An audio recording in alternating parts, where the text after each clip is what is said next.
Bonjour, bienvenue dans la rue des Archives. Nous sommes devant les Archives nationales, dont vous voyez la partie la plus ancienne qui est constituée en fait par l'ancien hôtel de Guise.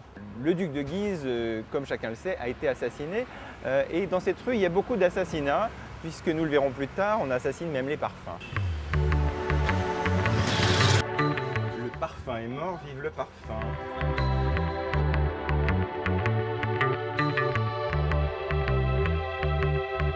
Étienne, bonjour. Bonjour. Vous donnez une nouvelle vie au parfum. On assiste ici à une création de parfums de nouvelle génération. Expliquez-nous un petit peu en quoi ça consiste. Alors on est un petit espace de libertinage olfactif en plein cœur du Marais, rue des Archives, et on a créé différents parfums, une quinzaine de collections, dans une logique vraiment d'émotion. Alors on a des parfums qui vont de Putain des Palaces à Sécrétion Magnifique.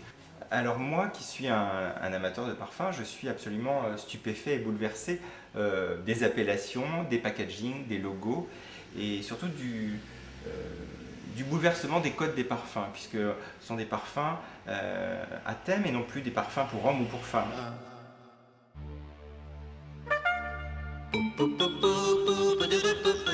Il fait vraiment très beau rue des Archives, mais alors la question c'est, fait-il beau pour tout le monde ou seulement pour les hommes?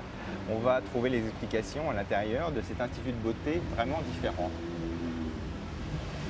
On peut vraiment avoir un entraînement personnalisé avec un coach sur des machines qui fonctionnent par vibration.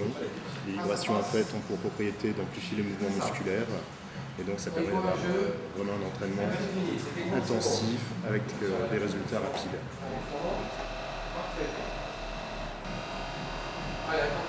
Et une demi-heure d'entraînement sur ces machines, ça équivaut à peu près à 1h30 de sport en salle.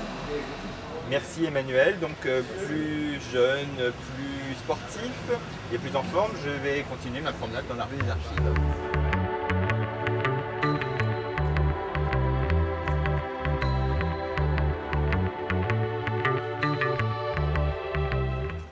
Le secret dans la vie de Brigitte Bardot. Je comprends pourquoi ça s'appelle la rue des Archives. Nous sommes toujours dans la rue des Archives. Nous allons découvrir un hôtel particulier qui porte le nom du dernier des Templiers. Bonjour Fatia, ça va? Bonjour Pascal, ça va? C'est un hôtel particulier qui a plus de 400 ans.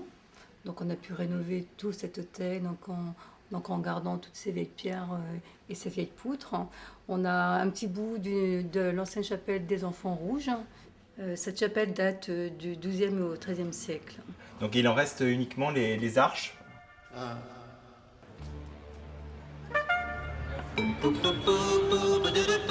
Nous sommes maintenant dans le café le plus mythique de la rue des Archives, à l'angle de la rue Sainte-Croix-de-Bretonnerie, autrement appelé Gay Street par les mauvaises langues.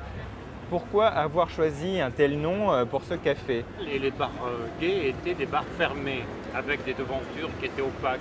C'est-à-dire qu'il On fallait se sonner cachait. pour entrer Oui, et quand il n'y même, avait quand pas de même visibilité. C'était pas le Moyen-Âge, mais quand même, on se cachait, quoi. D'accord. Et donc, on a décidé de désocculter toutes les vitrines qui étaient occultées ici, et d'ouvrir les terrasses complètement. Et c'est pour ça qu'on a dit open. D'accord. Alors, parlez-nous de ce qu'on peut déguster ici. Là, on a des cocktails absolument divins. Et puis, je crois qu'on peut déjeuner aussi le midi.